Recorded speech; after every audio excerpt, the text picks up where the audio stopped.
보통 남자는 아내를 부대에 안 데려오죠. 군대에 여자가 있거나 아내가 창피해서겠죠. 전 딱 그 두 경우네요. 결혼 3년 만에 군대에 있는 남편을 찾아갔을 때 나보다 훨씬 훌륭하고 나보다 예쁜 소장님 딸을 봤어요. 그리고 들은 것, 부대원 모두가 그녀를 형수님이라 부른다는 거였죠. 그 순간 슬프지는 않았어요. 역시나 싶은 생각뿐이었죠. 사성주가 밥을 타서 돌아왔을 때 사무실 문 앞에 누군가 서 있는 걸 봤어요. 그는 뛰어오며 보더니 소장님 딸 조사남인 걸 알아챘죠. 그는 무의식적으로 날 쳐다봤고 내가 팔짱을 낀 채 묘한 미소로 보는 걸 발견했어요. 순간 그에게 불길한 예감이 스쳤죠. 성주 오빠, 여동생 왔다면서요? 보러 왔어요. 조사남이 이 말을 할 때 얼굴에는 웃음이 가득했고 약간의 거들먹거림까지 느껴졌죠. 사성주의 안색이 순식간에 어두워졌어요. 부대에 온 지 30분도 안 됐는데 이 여자가 어떻게 여기 찾아왔을까요? 게다가 여동생이라니 아내한테 쓸 말인가요?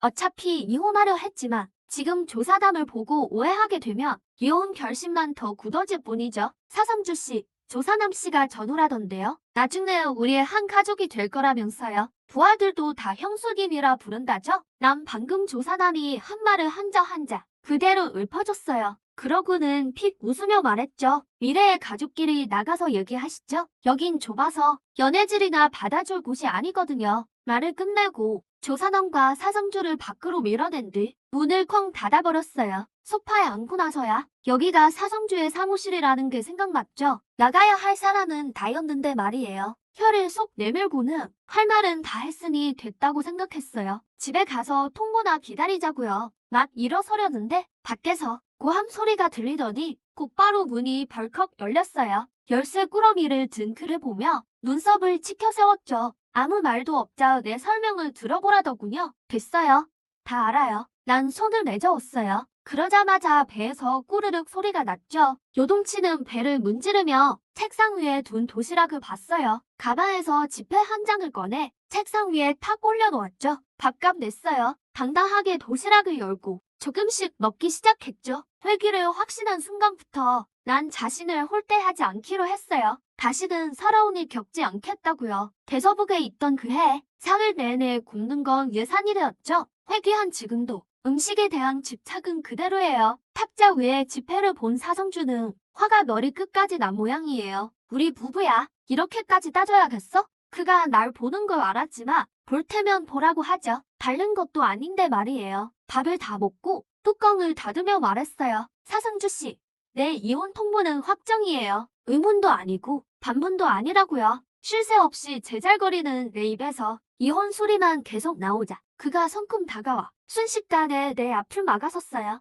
난 동의 못 한다고 했어. 그는 날 아주 많이 좋아해요. 우린 이미 결혼한 사이고 정식 부부 관계니까요. 그는 절대 이혼해 줄 생각이 없었죠. 게다가 사시 집안에 이혼은 없어요. 사시 남자들은 결혼에 매우 충실하거든요. 완강한 표정으로 서 있는 그를 보니 우라가 치밀어 올랐어요. 기어코 험한 말을 듣고 싶나요? 무슨 이유여서든 집안에 알리지 않았겠지만 우리 아빠가 당신이랑 결혼시킬 때 하신 말 기억해요? 날 지켜달라고 당신한테 보낸 거였어요. 그런데 지켜줬나요? 3년이라는 시간 동안 이 씨네 친척들한테 시달려서 미쳐버릴 것 같았을 때 당신은 어디 있었죠? 누가 창문을 깨서 겁에 질리고 고열로 죽어갈 때 당신은 어디 있었냐고요. 임무 마치고 복귀해서 지금까지 1시간 정도는 시간이 있었잖아요. 나한테 연락 한 번 했나요? 고개를 들고 말하려니 목이 좀 아파서 일어서서 앞을 막은 그를 밀쳤어요. 당신 임무가 급했던 건 알아요. 그게 3년이나 걸릴 줄도 몰랐겠죠? 하지만 정말 단 한 번의 기회도 전화할 틈도 없었나요? 아니면 가기 전에 가족한테 연락해서 날 좀 챙겨달라고 할 수도 있었잖아요. 사성주는 밀려나 휘청거리더니 대추궁에 입을 꾹 다문 채 말이 없었죠. 그는 장인어른의 말을 기억하고 있었어요. 하지만 사람들이 날 괴롭힐 줄은 몰랐죠. 정말 임무 중엔 연락이 안 됐어요. 안 한 게 아니라 못한 거였지만 날 마음에 뒀다면 기회가 없었더라도 기회를 만들었겠죠. 조사남이 말하더군요. 부하들이 그녀를 형수님이라 부른다고 당신이 묵인하지 않았다며 그들이 감히 그랬겠어요? 부하들이 형수님이라 부르는데 당신이 묵인하지 않았다며 그들이 감히 그랬겠냐고요. 그러니 우린 이혼하고 각자 갈 길 가요. 재혼을 하든 말든 상관없잖아요. 그게 왜 나빠요?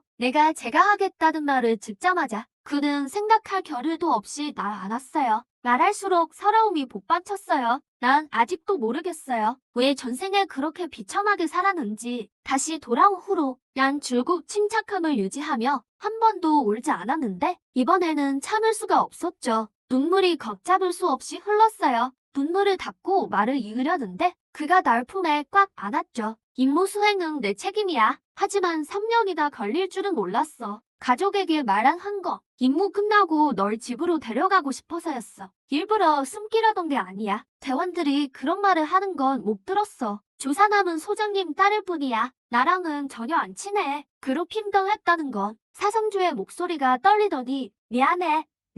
난 필사적으로 몸부림쳤지만 남녀의 힘 차이가 너무 컸어요. 도저히 빠져나갈 수가 없었죠. 이거 봐요. 어떤 이유였든 간에 모든 일은 이미 다 지나갔어요. 나 혼자서 다 버텨냈다고요. 이제 와서 미안하다면 다예요. 그리고 사성주 씨, 당신 핑계는 너무 억지스러워요. 처음에 결혼할 때 결혼 신청서까지 냈잖아요. 소장님이 허락 안 하셨으면 나랑 어떻게 결혼했겠어요? 소장님이 결혼 사실을 다 아는데 그 딸이 부대에서 당신 애인 행세를 해요? 그 자신감은 누가 준 거죠? 사성주도 바보가 아니니 내 말 뜻을 분명히 알아들었겠죠? 하지만 그는 조사남을 안 좋아한다고 이미 분명히 밝혔어요. 왜 사적으로 이런 짓을 하는 거지? 새청조, 난 좋게 이혼하고 싶었어. 계속 이렇게 날 붙잡고 안 놔주면 궁구에서 난리를 피울 거야. 한참을 발버둥 쳐봐도 나라는 힘은 조금도 풀리지 않았고 손발에 힘이 다 빠질 때까지 여전히 놓아주지 않았어. 속이 답답해 견딜 수가 없어서 입을 벌려 그의 어깨를 꽉 깨물었지. 새청저우는 몹시 아팠을 거야. 거기 잇몸에 입은 다 아문 상처가 있거든. 하지만 어깨보다 마음이 훨씬 더 아팠겠지. 꼭 이혼해야만 해? 새청저우는 놓지 않았어. 내가 깨무는 대로 내버려뒀지. 내가 스스로 입을 뗄 때까지. 그제야 조용히 물었어. 그렇게 못더군. 그래, 꼭 해야겠어. 난 아주 단호하게 말했어. 조금의 망설임도 없이 원망하지도 않고 불평하지도 않아. 방금 한 말들은 이혼하겠다는 내 결심을 보여준 것뿐이야. 새청저우는 날 놓아주더니 기다리라는 말을 남기고 가버렸어. 난 깊은 한숨을 내쉬며 소파에 앉아 그가 오길 기다렸지. 그 시각 이혼 서류를 내려간 줄 알았던 그 남자는 일평소에서 전우에게 전화를 걸고 있었어. 30분 뒤 그는 지난 3년간 내가 겪은 고통을 알게 됐어. 순간 그의 가슴이 미어지는 듯했지. 여보게 새 대장, 이 사람이 누구야? 전우는 몹시 궁금해했어. 원래 여자에겐 말 한마디 안 섞던 무뚝뚝한 남자가 웬 여자를 조사해달라고 전화했으니까. 근데 아가씨 정말 불쌍하더라고. 이 씨네 집구석이 워낙 막무가내라던데? 새청저우는 간신히 내 아내야라고 말하곤 전화를 끊었어. 수화기 너머엔 충격에 빠진 전우만 남았지. 전화를 끊은 그는 생각할 것도 없이 곧장 자 소장님 댁으로 향했어. 자거동이 막 화를 내려던 찰나 새청저우가 왔다는 보고를 들었지. 들끓는 화를 엉두르고 거실로 나갔어. 침대에 앉아있던 자스나는 오히려 입가에 미소를 띄었지. 새청저우가 사과하러 온 줄 알았던 거야. 그녀는 서둘러 일어나서 자거동을 따라 거실로 달려갔어. 거실에서 새청저우는 앉지도 않았고 뒤에 선 자스난의 표정 따윈 은중에도 없었지.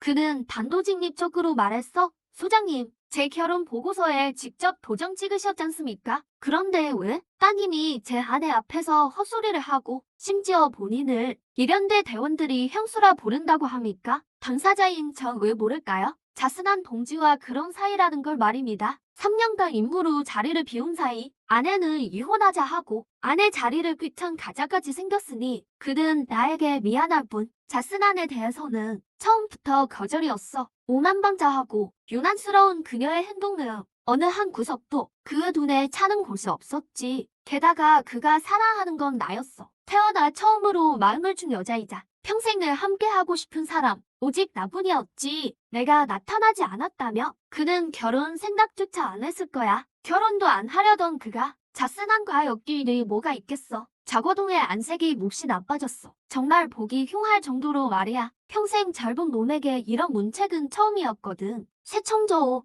자네 결혼했나? 누구 허락도 없이 자네가 결혼하면 난 어떡해? 자스나는 결혼했다는 말만 들릴 뿐 다른 말은 하나도 귀에 들어오지 않았어. 이야, 엄마랑 방으로 가자. 엄마가 설명해 줄게. 어머니가 자스난을 끌고 가려 했지만 평소 가려리기만 하던 딸이 이번엔 힘이 어찌나 센지 꼼짝도 하지 않았어. 새청조우는 자스난을 쳐다보지도 않고 오직 자거동만 뚫어지게 보며 해명을 요구했지. 부정할 수 없는 건 그래서 자거동이 그를 많이 키워줬다는 거야. 키워준 건 저를 위해서지 제 아내를 위한 게 아니었습니다. 은혜는 은혜고 도리는 도리인 법. 그는 이걸 혼동해서 아내를 힘들게 할 순 없었어. 시의 대장우, 이건 자스난의 잘못이네. 내가 대신 자네 처에게 사과하지. 걱정 말게.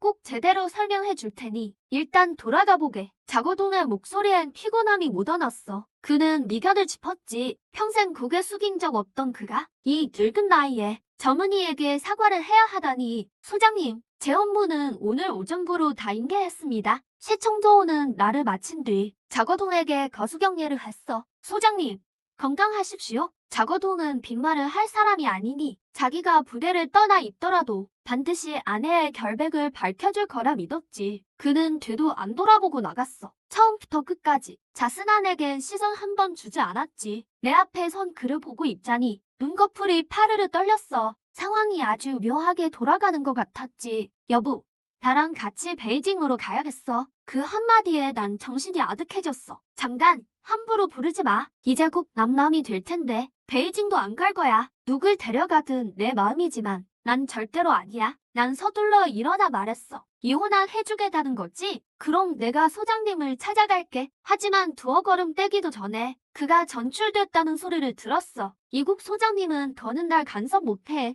내 발걸음이 멈췄어. 머릿속이 하얘졌지. 전생에 이런 일이 없었는데 전생에 내가 쫓겨날 때까지 새청저우는 계속해서 군부 부연대장이었어. 도대체 어떻게 된 거지? 새청저우, 정말 싸우기 싫어. 제발 체면 좀 차리자. 욕도 하고 때리기도 했지만 때려도 봤지만 소용없으니 이젠 대화로 풀려던 거야. 욕하고 때려봤자 다 소용없으니 제발 대화로 해결하자. 우린 구린 부부잖아. 이 남자가 끝까지 안 해준다고 버티면 누구를 찾아가도 소용없어. 고소하겠다고 큰 소리는 쳤지만 어디에 고소해야 할지도 모르겠어. 본인이 이혼에 동의하지 않으면 누가 강요하겠어? 난 동의 못해. 새청저우는 고개를 저었어. 그러더니 내 곁으로 다가왔지. 여보, 내가 다 잘못했어. 고칠게.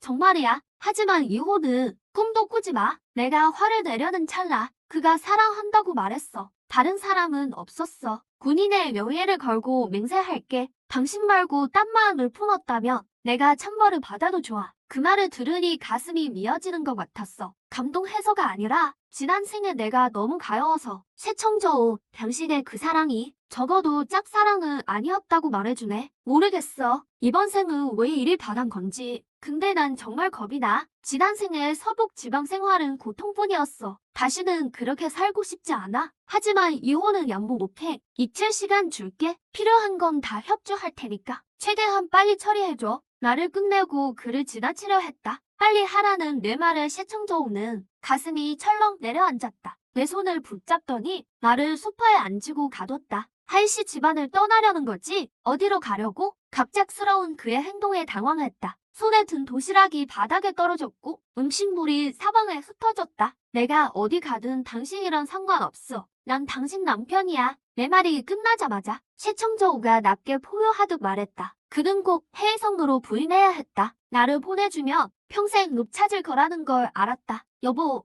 제발 기회를 한 번만 줘. 우리 이혼하지 말자. 제발 응? 목소리가 파르르 떨리고 있었다. 얼굴엔 인내하는 기색이 역력했지만 내 눈에는 그저 이상하게도 비꼬는 듯 보였다. 새청저우, 난 꿈을 꿨어. 그 꿈속에서 난 매일 당신을 기다렸지. 당신이 돌아와 지켜주길 바라며. 하지만 어느 날 돌아온 당신은 날 보자마자 이혼하자고 했어. 그때 나도 지금의 당신처럼 빌었지. 다시는 떠올리고 싶지 않아. 하지만 그가 나를 놓아주지 않으니 누구 하나 편해질 생각 마. 대충 추려서 이야기를 꺼냈다. 그리고 결국 헛웃음을 쳤다. 겨우 꿈 하나 때문에? 고작 꿈 때문에? 나랑 이혼하겠다는 거야? 새청저우는 믿기지 않는 듯 날 봤다. 어떤 이유라도 받아들이겠는데 이것만은 도저히 아니었다. 하지만 내겐 그게 경고처럼 느껴져. 그게 아니야. 나에겐 분명한 경고였어. 마치 실제로 겪은 일 같았거든. 자우스난이 아까 여기 왔을 때 자기 이름을 말한 적 없었지. 세청저우는 당황했다. 자우스난이 통성명도 안 했는데 아까 이름을 부를 수 있었던 건 그의 꿈에 나타났기 때문이었다. 세청저우, 서북은 너무 힘들었어. 제발 나 좀 놔줘. 부탁이야.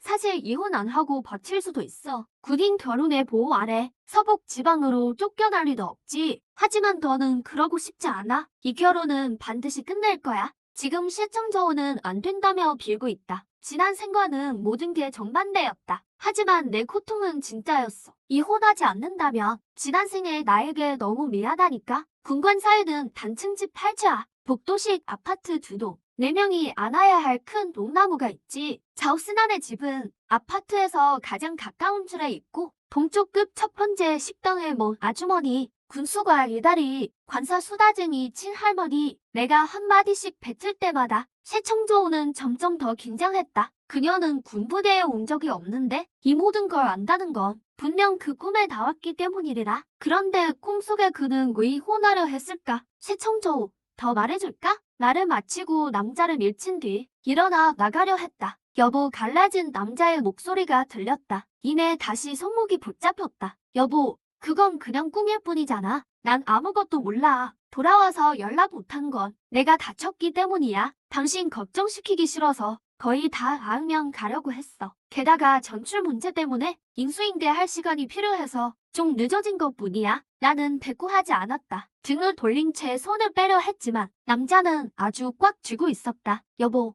당신 꿈은 내가 설명할 수 없지만 난 당신을 좋아해. 정말 많이 좋아해. 이혼은 절대로 안 돼. 동의할 수 없어. 이혼하지 말자.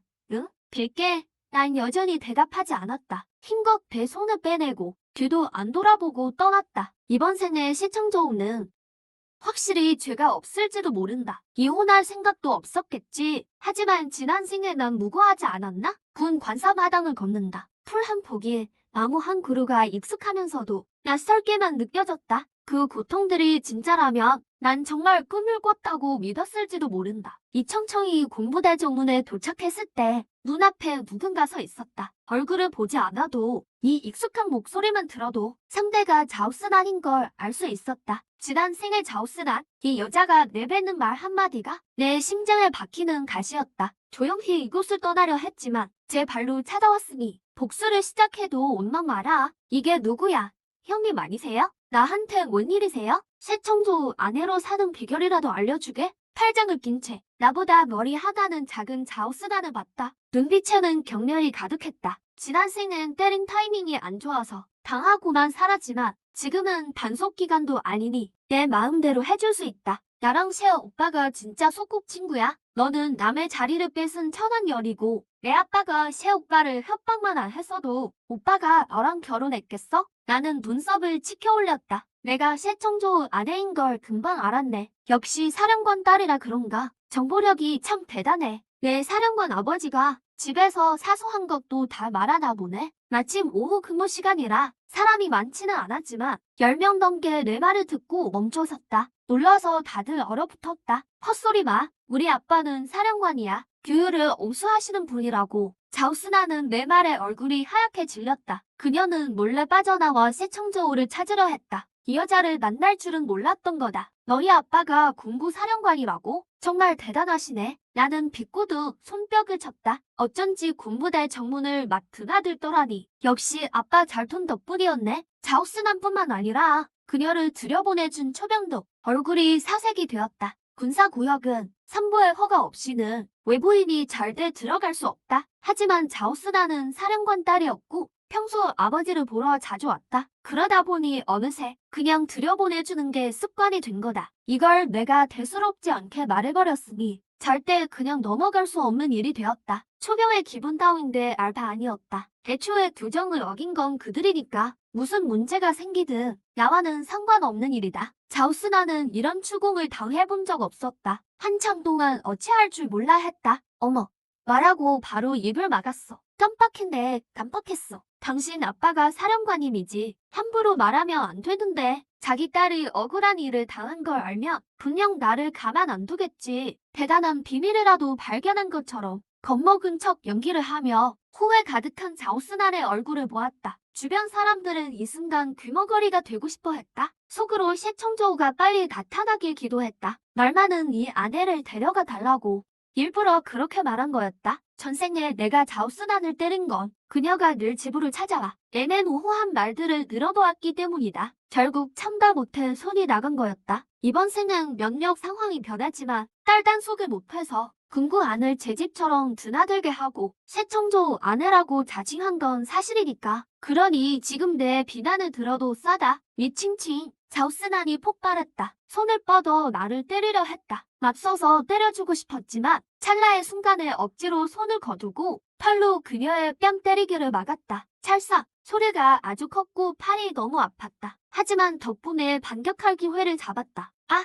비명을 질렀다. 그러고는 그대로 바닥에 주저앉았다. 자오스난 사령관 딸이면 다야. 군인 가족을 마음대로 때려도 돼? 공구가 당신네 자오시 집안 거야? 내 마음대로 하게? 억지로 눈물 두 방울을 짜냈다. 아주 가련해 보였다. 셰청저우가 정신을 차리고 쫓아왔을 때 딱 맞춰 내가 바닥에 쓰러진 모습을 보았다. 여보, 당황하며 달려와 나를 안아주었다. 다른 손으로는 맞은 팔을 살폈다. 하얀 발 위에 선명한 붉은 자국이 나 있었다. 부어오를 것 같았다. 자오스나, 누가 내 아내를 때리라고 허락했지? 바닥에 있는 나를 공주님 안기로 들어 올렸다. 날카로운 눈빛으로 그녀를 쏘아보았다. 이 일은 그냥 안 넘어가. 목소리에 냉기가 가득했다. 언어로 사람을 죽일 수 있다며? 자오스나는 이미 800번은 죽었을 거다. 나는 팔을 감싸고 셰청저우의 가슴에 기댔다. 의기양양한 눈빛으로 그녀를 보며 소리 없이 형량이라고 읊조렸다. 자오스나는 원래 해명하려 했지만 내 입모양을 보고 머리끝까지 화가 났다. 너무 화가 난 나머지 다시 손을 뻗어 때리려 했다. 태어나서 지금까지 그녀는 이런 수모를 당해본 적이 없었다. 무엇을 원하든 부모님은 온 힘을 다해 들어주셨다. 오늘 전까지는 셰청저우가 자기 남편이 될 거라 확신했다. 그런데 지금 소위 남편이라는 사람이 다른 여자를 안고 있고 심지어 그 여자가 자기를 욕하다니 이 분노를 어떻게 참겠는가? 미칭칭.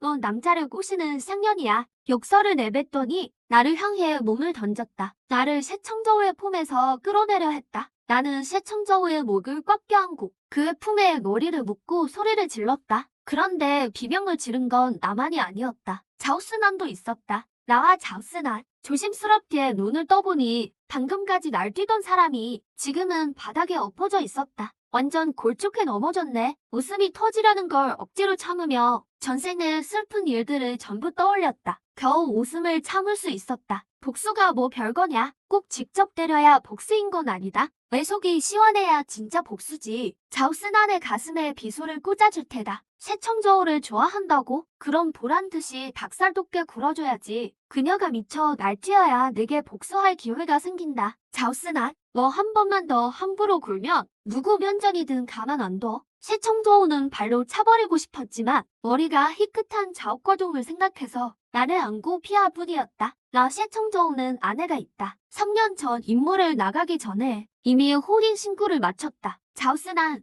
난 너랑 아무 사이도 아니야. 너한테 곁을 준 적도 한 번도 없어. 관사는 몇 번 간 게 전부고 항상 동료들과 함께였다. 따로 단둘이 대화한 적도 없다. 셰청저우는 부축을 받고 일어난 자오스난을 보았다. 너희 어머니가 처음 나를 찾았을 때 분명히 거절했었다. 난 너 안 좋아해. 너랑 결혼 안 할 거야. 지금 유부남인 건 둘째치고 결혼을 안 했더라도 절대 너를 선택하지 않았을 거야. 자오스난은 선정대 여군에게 기대어 얼굴이 하얗게 질려 있었다. 셰 부단장님, 스난도 여자인데 말이 너무 심하시네요. 말한 사람은 자오스난의 친구였다. 평소 그녀를 쪼다다니길 좋아했다. 선정대에 들어온 것도 이후이가 다리를 놔준 덕분이었다. 친구가 금방이라도 쓰러질 듯한 모습에 금방 소리 높여 편을 들었다. 꺼져.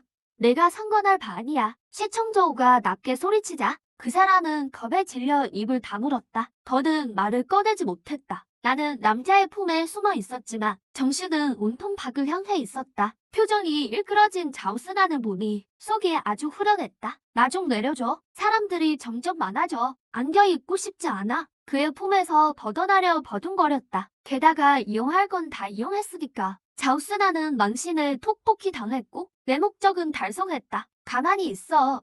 새청저우는 놓아주지 않고 오히려 나를 더 꽉 안았다. 나를 유하게 만들더니 우울하고 작게 경고했다. 그는 품 안에 나를 내려다보았다. 내 서늘한 눈빛을 보더니 새청저우는 마지못해 나를 내려주었다. 하지만 내 손을 잡고 같이 서 있었다. 나를 내려놓자마자 자오꼬둥과 리우이가 달려왔다. 자오스난 당장 들어가. 손을 뿌리치려 했는데 자오꼬둥 일행이 오는 걸 보고 즉시 버둥거리는 걸 멈췄다. 다른 게 아니라 구경하려고. 물론 불을 좀 더 지펴야지. 나는 새청저우를 좋아해요. 내가 뭘 잘못했는데요? 자오스난이 눈시울을 붉히며 아버지를 보았다. 눈빛엔 억울함이 가득했다. 내가 먼저 새청저우를 만났다고요. 안지도 거의 10년이나 됐는데 도대체 왜? 부모도 없는 고아한테 뺏겨야 하냐고요. 그녀가 손가락으로 나를 가리킬 때 난 이미 준비를 끝냈다. 부모님 이야기를 듣자마자 손을 뻗어 뺨을 후려쳤다. 전생과 이생의 그 모든 한이 뺨한테로는 다 안 풀리겠지만 때릴 수 있을 때 때려야지. 자오스난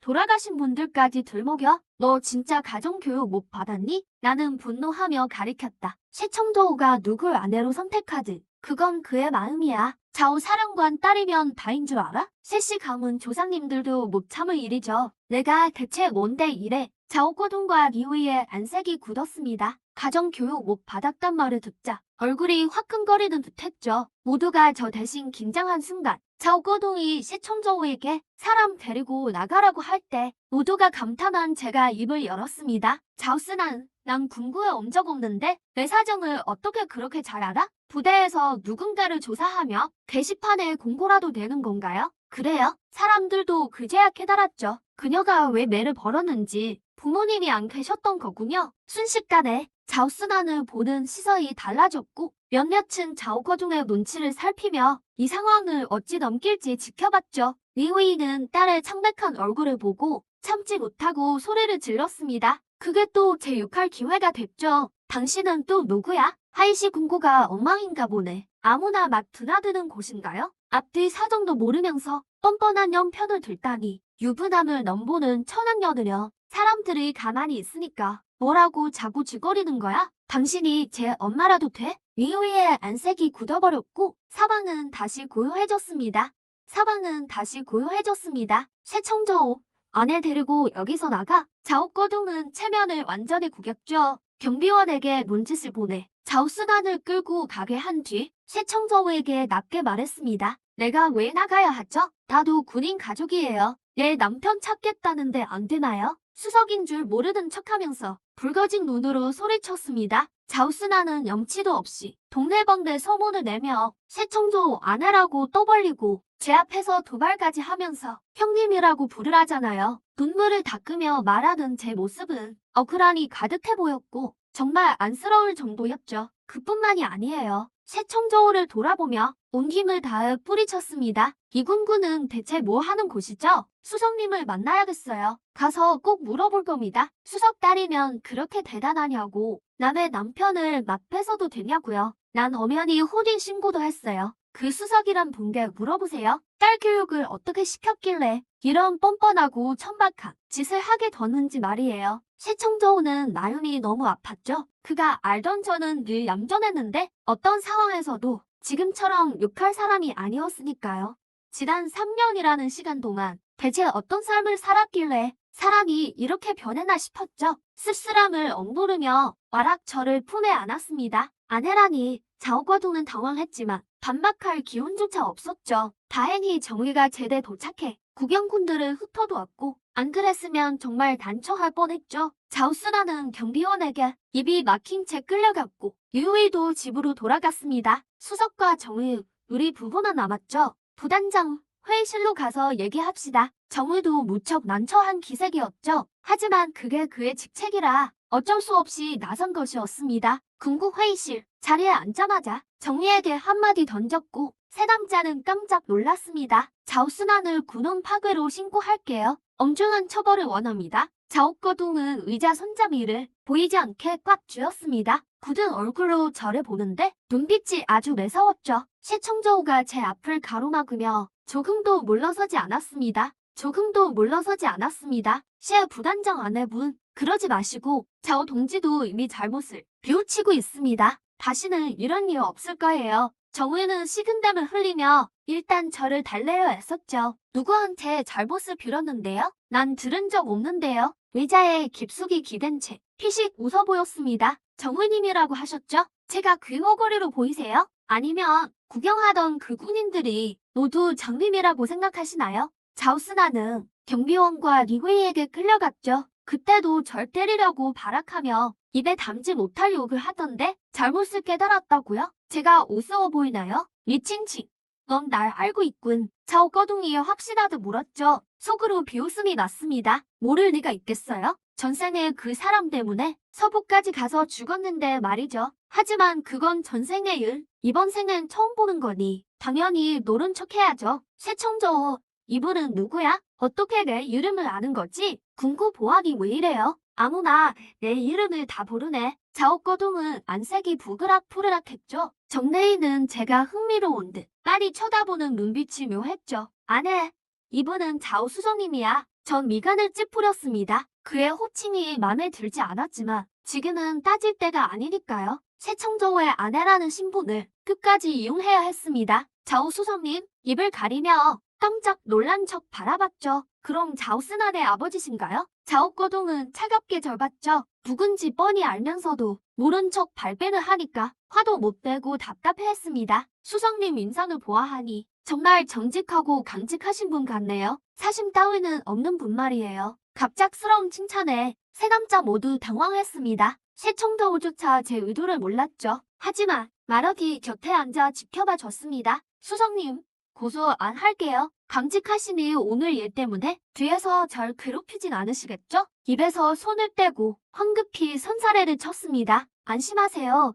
자오스난의 일은 절대 발설하지 않겠습니다. 겁먹은 표정으로 정의를 보며 정의님이 증인이 되어주세요. 자오스난의 일은 더 못지 않을게요. 자오스난 군인 결혼방에 새청저우는 내 모습에 웃음이 터질 뻔했다. 정말 한 수 잘 뒀네. 상대에게 바로 장군을 쳤어. 자오꺼둥은 날 공격하지도 못하고 오히려 사적으로 날 챙겨줘야 할걸? 안 그러면 나한테 무슨 일 생길 때 다자오꺼둥의 보복이라고 의심받을 테니까 거기까지 생각이 미치자 새청저우의 마음이 조금 무거워졌다. 천진난만하던 어린 소녀가 이제는 치밀하게 계산을 하다니 안 봐도 뻔하다. 지난 3년 동안 너무 많은 일을 겪어서겠지. 살아남기 위해 어쩔 수 없는 선택이었을 거다. 내가 말한 그 꿈을 떠올리며 사과 한마디 없는 상황을 보는데 그의 마음은 아주 복잡했다. 미칭칭, 약속할게. 앞으로 자오스난이 널 괴롭히는 일은 없을 거야. 새청저우에게 매달리는 일도. 자오꺼둥이 낮게 깔린 목소리로 말했다. 자오스난의 잘못을 애둘러 인정한 셈이다. 자오꺼둥 인간, 질이 안 좋은 건 알았지만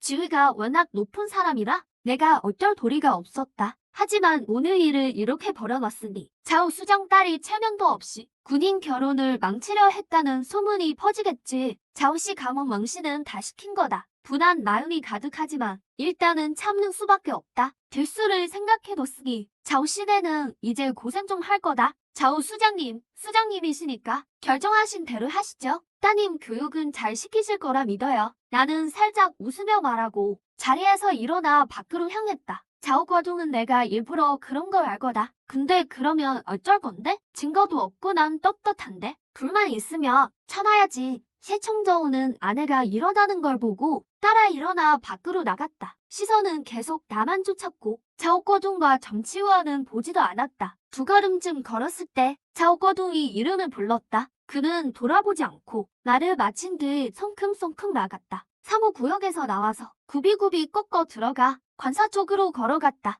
여긴 처음 오는 곳이라 길을 잃어 정문을 못 찾아도 이상할 거 없지. 안 그래요? 아주머니? 우리 꽤 좋았다. 아무나 잡고 소문을 퍼뜨리려 했는데 마침 친 아주머니를 만난 거다. 아주머니, 저 새청조 시의 부단장의 아내예요. 여긴 처음이라서 길을 잘 모르겠네요. 시내로 나가는 정문으로 가고 싶은데 어디로 가야 하나요? 친아주머니는 내가 새청조 아내라는 말에 눈을 크게 뜨더니 한동안 반응을 못했다. 넋이 나간 듯 날 쳐다봤다. 아주머니 하고 다시 부르니 그제야 정신을 차렸다.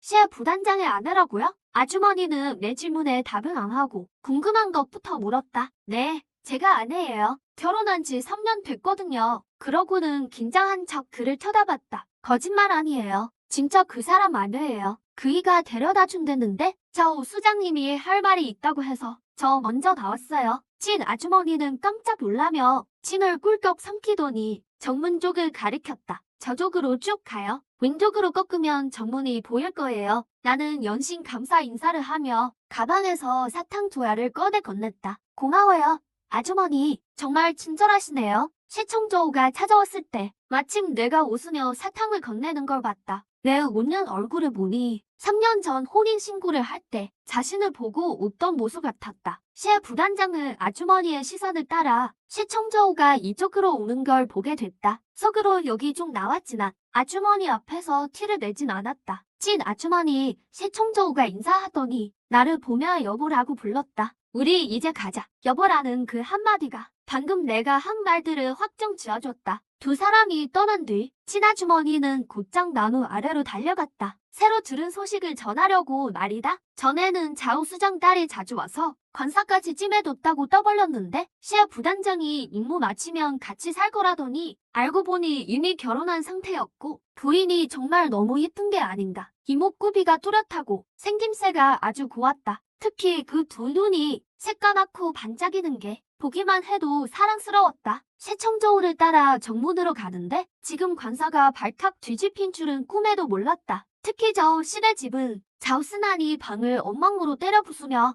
입에 담지 못할 욕을 해대고 있었다. 끌려 들어올 때부터 이미 사람들의 이목을 끌었는데 친아주머니의 정보까지 더해지니 나무 아래로 사람들이 구름처럼 모였다. 순식간에 자우스난의 만행이 부대 전체에 퍼졌다. 자옥거둥이 막아보려 했지만 그가 알았을 때는 이미 부대 전체에 소문이 다 난 뒤였다. 이미 돌이킬 수 없는 상황이었다. 이건 내 의도였다. 일부러 소문이 더 크게 번지게 했다. 자우스난이 얼굴도 못 들고 살게 말이다. 전생에 그 역겨운 얼굴을 내가 잊을 리 없다. 든든한 백만 있다면 절대 이렇게 쉽게 넘기지 않았을 거다. 누구든 내 편만 되어준다면 자우스난을 가만두지 않았을 텐데 이런저런 생각을 하다 보니 5분 거리가 금방이었다. 어느새 부대 정문에 도착했다. 부대 정문에서 한참 멀어졌는데도 이 남자가 계속 따라왔다. 걸음을 재촉해 거리를 좀 벌리려 했다. 욕이라도 해주고 싶었지만 부대에서 시대까지 길이 하나뿐이라 못 가게 막을 수도 없었다. 시청조는 적당한 거리를 두고 따라왔다. 내가 걸음을 빨리 하는 걸 보고 지칠까봐 걱정됐는지 자신의 속도를 늦췄다. 오는 내내 참 많은 생각을 했겠지만 무슨 일이 있어도 이혼만큼은 절대 안 할 작정이었다. 여보, 집에 도착해서 마당 문을 닫으려는데 시청조가 뛰어오더니 따라 들어오려 했다.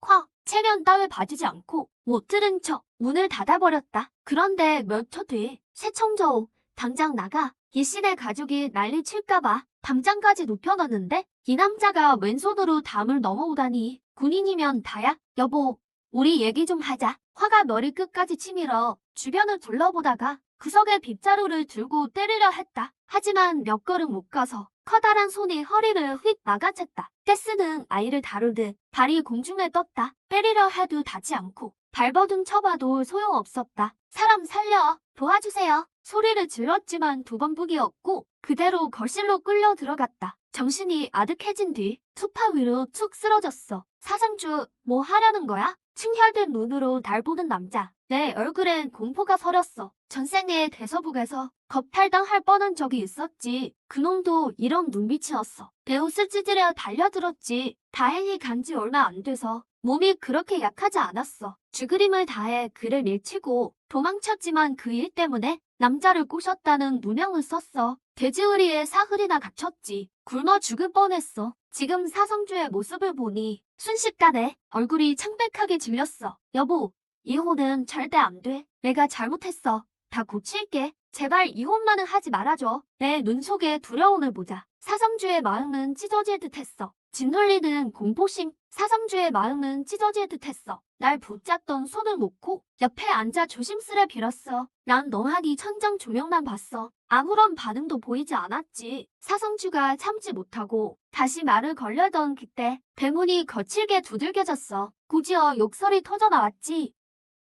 소리가 어찌나 큰지 몸이 나도 모르게 떨렸어. 이청청, 당장 기어나와. 날이 끝나기가 무섭게 마당에선 요란한 소리가 났어. 밖에서 돌을 던지는 거였지. 사성주의 안색이 확 변했어. 지금은 대낮인데 밤이면 얼마나 더 심할까? 여보, 나가지 말고 안에 있어. 나를 마치고 나가려는데 멀리 가기도 전에 내 손에 손목이 붙잡혔어. 나 혼자서 할 수 있어. 난 나를 마친 뒤 일어나 옷모세를 정리했어. 그리고 소파 밑에서 칼을 꺼내 지체 없이 밖으로 나갔지. 사성주는 나른 치를 삼켰어. 그는 안도감을 느꼈지. 진정만 시키려 해서 다행이었어. 다른 짓을 하려 했다면 놈의 흉터 하나는 남았을 테니까. 이 근본도 없는 년아. 어디 감히 당숙의 함정을 뻗들여? 오늘 아주 메타작을 해주마. 이씨 가문 망신은 다 시키는구나. 난 식칼을 손에 들고 날아오는 돌들을 피해 담벼락 구석으로 갔어. 거기 놓인 호스를 집어들고 밸브를 열었어. 그대로 밖을 향해 노를 썼지. 비록 지금은 여름이라 감기에 걸리진 않겠지만 생줄꼴로 만들 순 있었어. 특히 나한테 욕하던 그 할망구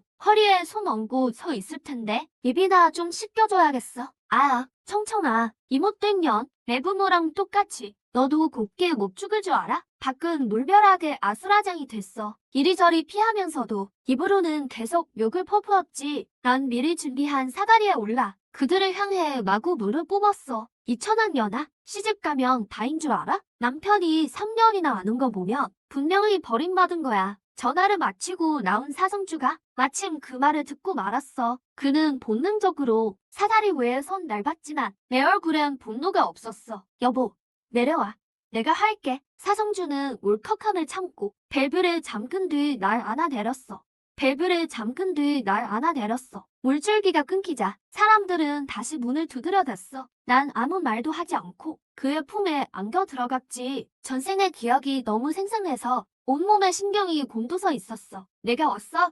여기 있어. 사성주는 내 상태를 눈치채고 부드럽게 날 달래줬어. 커다란 손으로 등을 토닥이며 내가 원했던 안도감을 줬지. 잠시 후 밖에 욕설이 멎었어. 여보, 여기서 기다려. 금방 올게. 그가 문을 열고 나가자 제복 입은 경찰들이 서 있었어. 난동 피우던 사람들은 머리를 감싸고 주저앉았지. 랭냥은 친구인 그와 대화하려 했어. 얼마 전 결혼 소식을 들었기에 궁금한 게 참 많았거든. 하지만 그의 굳은 표정을 보고 입을 꾹 다물었지. 응? 사성주가 답하며 군인 신분증을 꺼냈어. 3년간 임무를 수행하는 동안 내 아내가 악의적인 협박을 당했고 폭력적으로 집 문까지 부쉈네. 군복 주머니에서 신분증을 꺼내 맹량에게 건네주었어. 엄중한 처벌을 요구하네. 그가 말한 죄목이면 상당 기간 가둘 수 있었어. 나중에 사람을 써서 손을 좀 쓰면 직접 때리는 것보다 괴로울 거야. 맹량은 신분증을 받아 기록을 마친 뒤 부하들에게 그들을 연행하게 했어. 조사해서 평생 못 나오게 해줘. 맹량이 고개를 끄덕이며 그래, 가장 엄하게 다스릴게. 밖을 한번 살피고 아무도 없는 걸 확인한 뒤 작게 목소리를 낮춰 물었어. 왜 진작 말 안 했어? 재수 씨인 줄 알았다며? 진작 얘가 더 챙겼을 텐데. 사성주는 주먹을 꽉 쥐고 아무 대답도 하지 않았어. 그는 지금 몹시 후회하며 과거의 맹량을 원망하고 있었지. 굳게 담은 그의 입술을 보고 자기가 말 실수했음을 깨달았어. 헛기침을 두어 번 하더니 그의 어깨를 툭 치고 뒤돌아 떠나갔지. 사성주는 대문을 닫고 마당을 다 치운 후에야 들어왔어. 난 이미 진정한 상태였고 그의 복잡한 눈빛을 마주했어. 도와줘서 고마워요. 사성주의 발걸음이 멈췄어. 여보, 설명하고 싶어. 하지만 이미 이렇게 됐으니 무슨 말을 해도 소용없겠지. 여보라고 부르지 마요. 부탁할게요. 네, 난 지친 기색으로 일어났어. 다시 태어나기 전에도 내 몸은 좋지 않았고 다시 태어난 지금도 여전히 몸이 좋지 않아. 지금 너무 피곤하네. 몸이 안 좋아서 너무 피곤해. 더는 신랑이 하고 싶지 않아. 이혼 신청은 언제 할 거죠? 결과는 언제 나오나요? 사성주는 고개를 저었어. 안 해. 난 그를 노려봤지. 숨을 깊게 들이마시고 나갔어. 지금 머릿속이 너무 복잡해. 일이 예상 밖으로 흘러가니 어떻게 해야 할지 생각해야 해. 안 가도 내 마당은 못 막아. 난 그 말에 어이가 없어서 그를 매섭게 째려보고는 침실을 향해 등을 돌렸어. 남고 싶으면 마음대로 해. 집 지키는 개로 쓰면 되니까. 이가 내가 소식 들으면 분명 또 난리 치러 올 거야. 그때 그를 시켜서 쫓아버리면 돼. 이건 그가 나한테 빚진 거니까. 3년이나 늦긴 했지만 공짜니까 마음껏 부려 먹어야지. 방으로 돌아와서 문을 잠그고 옷을 입은 채 이불 속으로 쏙 들어갔어. 예전에 나는 정말 까다로웠지. 밖에서 하루 종일 입던 옷 그대로 침대에 눕는 건 상상도 못했어. 하지만 전생에 돼지우리에서의 사흘은 배고파서 돼지 사료라도 빼서 먹을 뻔했거든. 까탈 부리는 것도 깔끔 떠는 것도 대서북의 거친 삶에 다 깎여 나갔어. 사성주는 거실 소파에 앉아 집안을 익숙하면서도 낯설게 바라봤어. 소파에는 작은 구멍이 많았는데 마치 손가락으로 파낸 것 같았지. 창가 쪽에 있던 책장은 사라지고 없었어. 식당에 큰 원탁도 안 보였지. 창문 2개는 나무 판자로 못 박혀 있었는데 어린 소녀 혼자 유리를 갈 줄 몰라서 그냥 판자로 막아둔 모양이었어. 사성주는 자책감이 들었고 너무나 괴로웠어. 가슴이 미어지는 듯했지. 내 예상이 맞았어. 1시간쯤 지났을까? 밖에서 다시 노크 소리가 들렸어. 하지만 이번엔 평소와 달랐지. 다급하게 두드리긴 했지만 욕설은 들리지 않았거든. 사성주는 내가 깰까봐 서둘러 밖으로 나갔어. 문 앞에는 나이 든 사람들이 서 있었어. 처음 보는 얼굴들이었지만 누군지 짐작은 갔지. 이간의 문중 어른들일 거야. 자네가 이간의 그 계집의 남편인가? 중국 전통복을 입고 머리가 희끗하며 수염이 긴 노인이 사성주를 보더니 엄한 얼굴로 물었어. 당신은 아직 시대가 시대인지라. 족장의 권위가 아주 막강했거든. 어떤 곳은 촌장이 허수아비일 정도였지. 이간의 그 계집애는 어디 있나? 사성주가 되물었어. 어르신은 성함이 이씨가 아니십니까? 족장의 얼굴이 굳어버렸어. 생전 처음으로 누가 이런 말투로 대들었거든. 당장이라도 꼬집고 싶었지만 그가 입은 군복과 경찰서에 같이 문중 사람들을 생각하니 오라통을 참을 수밖에 없었어. 공항국에 있는 일가 몇 명은 분노를 억누를 수밖에 없었다. 난 이씨 가문의 족장이다. 그 애를 불러내. 당장 나오라고 해. 영감님이 이 몸은 왜 찾으실까? 사성주의 대답이 떨어지기도 전에 뒤편에서 내 목소리가 들려왔다. 뒷짐지고 산책하듯 아장아장 걸으며 유유자적하게 나타났다. 방자하다고? 어째서? 증회 할아버지께 말버릇이 그게 뭐냐? 노인 뒤에서 한 남자가 걸어 나오며 나를 잡아먹을 듯이 놀아보았다. 입으로 말하는 중인데 외모 알아들을까? 방귀라도 한번 뀌어줘야 하나? 맞은편 사람들뿐만 아니라 사성주의 입가도 움찔거렸다. 욕하는 것보다 더 기분 나쁘네. 듣자 하니 숨이 턱 막힌다. 남자가 더 대꾸하려 했지만 노인이 손을 뻗어 말렸다. 더 이상 상대하지 못하게 했다. 청청아, 지금 공항국으로 가자. 내일 고모 할머니 일행을 모셔와라. 모셔오라는 말이 참 묘했다. 마치 잘못한 게 그들이 아니라 나인 것처럼 난 픽 웃었다. 모셔오는 게 안 될 건 없지. 2발로 걸어 들어갔으니 누워서 실려 나온다면 내가 가서 모셔오지. 족장의 안색이 순식간에 굳었다. 막 꾸짖으려 하던 찰나 내가 다시 입을 열었다. 어쨌든 죽은 자는 요해야지. 난 어른을 공경하니까. 비록 짐승 같은 작자들이라 해도 이씨 성을 가진 인연을 봐서 역겨움을 참고서라도 마지막 길은 배웅해주지. 족장은 나를 매섭게 노려봤다. 사성주만 곁에 없었더라면 당장 때려 죽였을 기세였다. 이청청, 이 대가 끊길려나? 감히 안 가겠다고 버텨? 어디 본대를 보여주마. 방금 제지당했던 남자가 다시 나섰다. 눈빛에는 협박이 가득했다. 내 대가 끊기든 말든 상관마. 내 어머니 노잣돈이나 걱정하시지. 남자는 화가 머리 끝까지 나 주먹을 휘두르며 덤벼들었다. 사성주가 단번에 팔을 나가채더니 가볍게 상대를 눌러버렸다. 무릎 꿇린 채 꼼짝 못하게 했다. 맞아요. 난 사성주를 밀어냈다. 그러더니 들짐졌던 손을 꺼내 이리저리 흔들어 보였다. 어차피 난 잃을 게 없는데 부구등 하나 물귀신으로 잡아가야지. 믿질 거 없지. 번득이는 식칼이다. 맞은편 남자들의 가슴을 졸였다. 칼날이 아주 날카로웠고 얘는 핏방울까지 맺혀 있었다. 보기에 아주 섬뜩했다. 누가 먼저 올래? 입으로는 누가 먼저냐 묻지만 눈은 계속 족장만 쏘아봤다. 미소를 띤 그 모습이 기괴할 정도로 오싹했다. 족장님, 연세도 있으신데 당신부터 시작하는 게 어때요? 아빠가 꿈에 나왔거든요. 이 시대 묘 자리가 별로라던데 직접 가서 좀 봐주래요. 봐요. 족장의 얼굴이 파랗게 질렸다. 사람이 나이가 들면 죽고 사는 얘기에 예민해지는 법. 내 말은 꼭 저주 같았다. 곱게 못 죽을 거라는 저주 말이다. 족장이 입을 때려는 순간 내 칼이 그의 얼굴로 날아들었다. 1초 뒤에 수염 2가닥이 바람에 날렸다. 아차!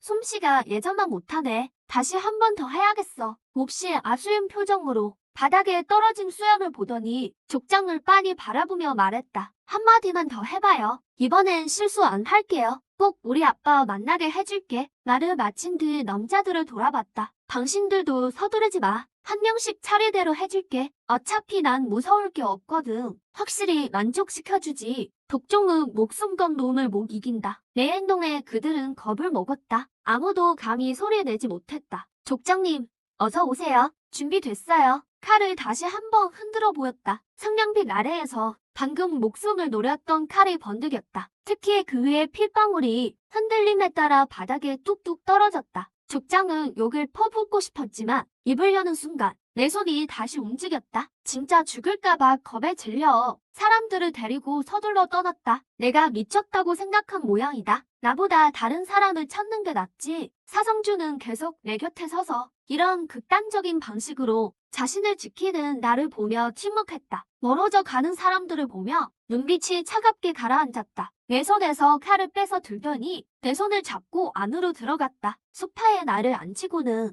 탁자 외에 생돼지고기를 보았다. 칼의 피가 어디서 나는지 깨달았다. 처리해야 할 일이 좀 있어. 밖에서 문을 잠가둘 테니 누가 오더라도 절대 문 열어주지 마. 내 발치에 쭈그려 앉아 내 손을 잡고 조용히 당부했다. 저녁 사올게. 얌전히 기다려. 나는 아무 대꾸도 하지 않았다. 그에게 더는 할 말이 없었다. 좋은 날, 나쁜 날 다 해봤고 때리고 욕도 해봤다. 하지만 아무 소용없었다. 어디로 발령 난 건지도 모른다. 상사에게 미련을 넣으려 해도 막막했다. 묻고 싶지도 않았다. 물어봐야 소용없으니까 가져는 게 편이라더니 본인이 거부하면 군인 이호는 안 된다. 사성주는 대답을 듣지 못했지만 내가 거절하지 않는 걸 보고 일어나 밖으로 나갔다. 이씨 집에서 나온 뒤 사성주는 곧장 맹냥을 찾아갔다. 친척들의 주소를 알아내고 떠나려 했다. 하지만 맹냥이 그를 붙잡았다. 몇 분만 기다려. 나도 같이 가자. 오랜 세월 함께한 형제다. 사성주가 뭘 하려는지 그는 뻔히 알고 있었다. 비록 직업 윤리에 어긋나지만 그자들은 정말 짐승만도 못했다. 방금 압박 수사를 통해 잡혀온 사람들이 3년간 저지른 짓을 다 불었다. 조사한 것보다 훨씬 억날했다. 이보가 살아있을 때는 모두가 아부하더니 그가 죽자마자 사악한 본색을 드러낸 것이다. 사성주는 맹냥을 쳐다보고 고개를 끄덕였다. 그리고 밖에서 그를 기다렸다. 전출 간다며?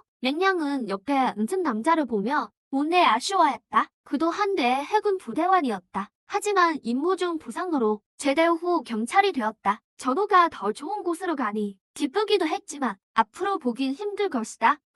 며칠 뒤에 보고하러 가. 사성주가 막 받은 임무는 원래 보름간의 휴가가 있었다. 보직 변경까지 합치며 20일 넘게 쉴 수 있다. 미리 나를 흑성으로 데려가 집 정리와 지리에 익숙해진 뒤 다시 경시로 돌아와 필요한 물건들을 사려 했다. 그런데 상황이 최악으로 변했다. 집에서 이혼을 기다리는 아내 생각에 새청조우는 생각만 해도 머리가 지끈거렸다. 저기 궁금한 게 하나 있는데 너 결혼한 거 가족들도 아니? 멍냥은 무척 궁금해했다. 새씨 가문은 경시의 명문가였다. 대대로 군인과 의사를 배출했고 특히 새청조우의 할아버지는 그야말로 건국 공신이었다. 이런 집안은 후손의 결혼을 매우 중시한다. 그저 대충 아내를 맞이하게 될 리 없었다. 우리 집안도 겉보기엔 거의 괜찮지만 새씨 가문 앞에서는 명함도 못 내밀 수준이다. 그가 일씨 집안을 무시해서가 아니었다. 단순히 새청조우가 3년 동안 임무를 나갔을 때 새씨 집안 사람 중 아무도 그를 찾지 않았기 때문이다. 그를 걱정해서였다. 혹시 새씨 집안에서 그의 결혼을 반대해서 나를 해시해서 방치한 건 아닐까? 알고 계셔. 멍냥이 가족들이 반대하냐고 물으려던 찰나 불과 몇 시간 전에야 알았다는 대답을 들었다. 새청조우는 말을 마치고 좌석에 기대어 밖을 내다봤다. 후회라는 두 글자로는 그의 지금 심정을 다 표현할 수 없었다. 세상에 후회하기 없다는 게 한스러웠다. 있다면 반드시 사서 먹었을 것이다. 멍냥은 깜짝 놀라 조수석에 앉은 남자를 쳐다봤다. 후회 가득한 그의 표정을 보고는 하려던 말을 꿀떡 삼켜버렸다. 말을 그대로 삼켜버렸다. 부대에서 짐을 챙겨 차에 실었다. 정치구현에게 인사만 건네고 바로 떠났다. 준비된 송별회에도 참석할 마음이 없었다. 조수장에 대해서는 더욱 만날 생각이 없었다. 부대를 나갈 때쯤 사복으로 갈아입고 멀어지는 궁구 쪽을 바라봤다. 새청조우는 길게 한숨을 내쉬었다. 내 꿈속의 모든 일은 여기서 시작됐다. 다행히 그는 여기 남지 않을 것이다. 그렇지 않으면 아내의 이혼 결심을 돌리기가 훨씬 더 어려워질 테니까. 미간을 꾹꾹 눌렀다. 몸을 바로 세우며 누군가를 혼내줄 준비를 했다. 그 시각 나는 주방에서 요리를 하고 있었다. 새청저우의 말은 전혀 신경 쓰지 않았다. 게다가 벌써 저녁 먹을 시간이었다. 그를 기다리다간 배고파 죽을지도 모른다. 저녁은 간단한 짜장면을 만들었다. 하지만 고기가 듬뿍 들어간 소스였다. 배불리 먹고 나서 물을 끓여 씻었다. 정리를 마치고 떠날 준비를 했다. 짐을 한쪽에 몰아두었다가 침대에 잠시 누워 있었다. 다시 일어나 짐을 옷장 깊숙이 숨겼다. 이번 생을 시청조우는 좀 알 수가 없다. 조심하는 편이 낫겠다. 짐을 들키면 꽤 번거로워질 것이다. 이혼 못하겠다고 우기던 그를 생각하니 머리가 지끈거리고 아파왔다. 어떻게 해야 할지 고민하던 그때 시청조우가 돌아왔다. 손에는 도시락통 4개가 들려 있었다. 여보, 나와서 밥 먹어요. 방문 두드리는 소리가 들렸다. 나는 아이 이불을 뒤집었었다. 방금 전 새청저우와 이혼할 방법을 떠올렸다. 그가 동의하지 않는다면 세씨 가문의 실권자를 찾아가면 된다. 전생의 할아버지인 셰웨이국이었다. 그가 나를 싫어한다고 대놓고 말하진 않았지만 나를 탐탁지 않아 한다는 건 알고 있었다. 새청저우와 혼인신고를 할 수 있었던 건 그가 집안에 알리지 않았기 때문이다. 몰래 나랑 혼인신고를 했던 것이다. 다시 태어나고서야 깨달았다. 세씨 가문의 정보력이라면 아들이 결혼한 지 3년 된 걸 모를 리 없다. 찾아오지 않았다는 건 나를 인정하지 않는다는 뜻이 명백했다. 나를 방치했던 것이다. 다만 새청조우의 어머니가 아쉬웠다. 참으로 자상한 분이셨는데 하지만 아쉬운 건 아쉬운 거고 이혼을 해야 했다. 시어머니가 좋다고 이혼 안 할 순 없으니까. 노크 소리가 멎었다. 나는 안도의 한숨을 내쉬며 눈을 감았다. 내일 세씨 가문에 전화를 걸어 이 모든 황당한 일을 끝내리라. 새청저우는 청력이 매우 좋았다. 문 너머였지만 내가 뒤척이는 소리를 들을 수 있었다. 도시락을 준 손에 힘이 들어갔다. 손의 상처에서 다시 핏방울이 배어나왔다. 피가 배어나왔다. 그는 주방으로 몸을 돌렸다. 음식을 솥에 넣어 따뜻하게 데워두려 했다. 내가 배고파서 일어나 먹을 것을 찾을까봐 주방 입구에 다다랐을 때 그는 음식 향기를 맡았다. 굳게 닫힌 방문을 힐끗 바라봤다. 어린 아내가 이미 밥을 먹은 모양이었다. 낮에 사무실에서 조금씩 오물오물 먹던 모습이 떠올라 그는 나도 모르게 푹 웃음을 터뜨렸다. 내가 남긴 음식을 찾아 다 먹어치우고 새 음식은 옆에 두었다. 나는 침대에 누워 창밖의 달빛을 보다가 생각에 잠긴 채 잠이 들었다. 다시 눈을 떴을 때는 이미 날이 환히 밝아 있었다. 시계를 확인하니 딱 맞았다. 8시 30분. 기지개를 켰다. 느릿느릿 방을 정리하기 시작했다. 내일이면 이곳도 남의 집이 될 것이다. 전생에 오래 버티지 못한 게 한스러웠다. 나라가 나중에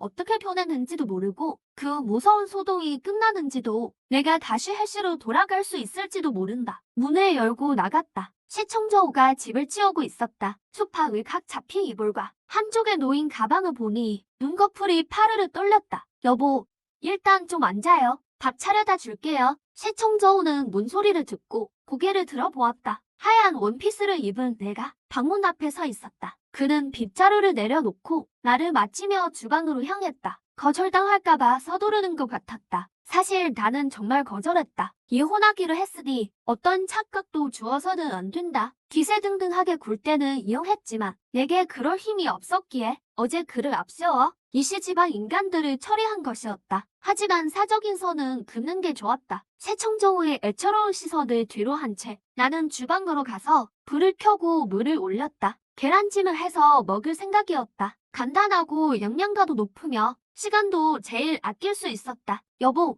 새청저우가 내가 솥뚜껑을 닫자마자 뒤에서 나를 덥석 안았다. 꽉 껴안았다. 내 허리를 남자의 힘에 허리가 끊어질 것 같았다. 아파서 미간이 찌푸려졌다. 새청저우, 이거 난 내 아내 아니야. 이혼할 거라고. 자꾸 함부로 손대면 가만 안 둬. 나를 끝내자마자 위치를 잡고 그의 발등을 세게 밟았다. 확실히 힘껏 밟았다. 남자가 신음소리를 냈지만 허리를 가는 손은 끝내 놓지 않았다. 나는 온 힘을 다해 몸부림치며 그의 손을 떼어내려 애썼다. 하지만 남자의 힘이 워낙 세서 손가락 하나조차 꼼짝도 안 했다. 갑자기 귓가에 뜨거운 입맞춤이 느껴졌다. 내 목은 순식간에 굳어버렸다. 뜨거운 입맞춤에 내 목은 순식간에 굳어버렸다. 여보, 한 번만 기회를 줘. 이번엔 남자의 얼굴이 보이지 않았지만 목소리만 들어도 그가 무너져 내리는 게 느껴졌다. 하지만 그게 뭐 어쨌단 말인가. 지난 생에 대서복으로 보내질 때 난 세성주가 구하러 오길 간절히 바랐다. 부부의 정은 생각하지 않더라도 시아버님의 은혜를 갚기 위해서라도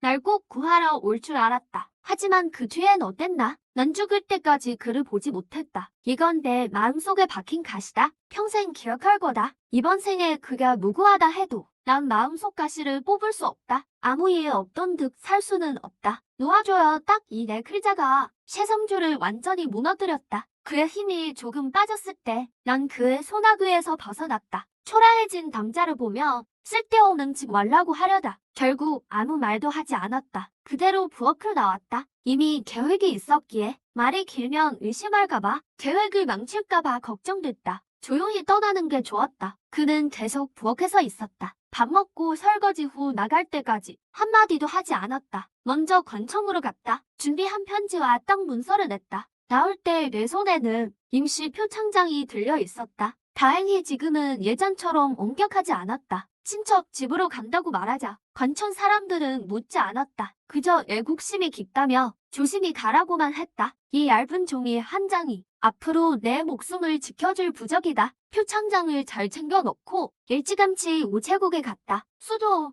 세씨 가문, 세성주가 몰래 결혼한 걸 안 뒤로 세위고의 표정은 굳어 있었다. 가문은 상관없었다. 계급도 따지지 않았다. 하지만 그렇게 경솔해선 안 됐다. 그래서 지난 3년 동안 그는 일부러 날 찾지 않았다. 성주가 돌아오면 데려와서 보고 결정할 생각이었다. 하지만 전혀 예상치 못했다. 그 아이의 집안 사정이 그럴 줄은. 평생 똑똑했던 연반이 이런 일에 정신을 못 차리다니. 시 할머니가 남편을 가리키며 화를 참지 못하고 쏘아붙였다. 성주는 임무 중이라 부대에 없었고 시웨이고의 의도적인 은폐로 식구들은 결혼 사실조차 몰랐다. 어제 손자의 전화를 받은 할머니는 가슴이 철렁했다. 나도 이럴 줄은 몰랐다니까. 시웨이고도 후회하고 있었다. 신원 조회도 통과했으니 그 아이 신분은 문제없을 줄 알았다. 신분은 문제없을 거야. 게다가 성주가 미리 말도 없이 덜컥 혼인신고부터 했으니 화가 나서 모른 척한 거겠지. 하지만 알았더라면 그 처자 집안 형편이 그렇다는 걸 절대 모른 척하지 않았을 거다. 수도로 데려와서 보호했겠지. 어찌 됐든 간에 내 이름은 세씨 가문에 올랐으니 체면을 위해서라도 지켜줄 거야. 당신은 몰라. 아무것도 모르면서 어떻게 이런 큰 길을 숨겨. 화난 할머니가 할아버지를 때렸어. 찰싹 소리가 아주 컸지. 아내의 기세가 대단하니 할아버지는 꼼짝도 못하고 뇌를 그대로 다 맞았어. 며느리가 갔으니까 일단 소식을 기다려보자. 내가 잘못했어.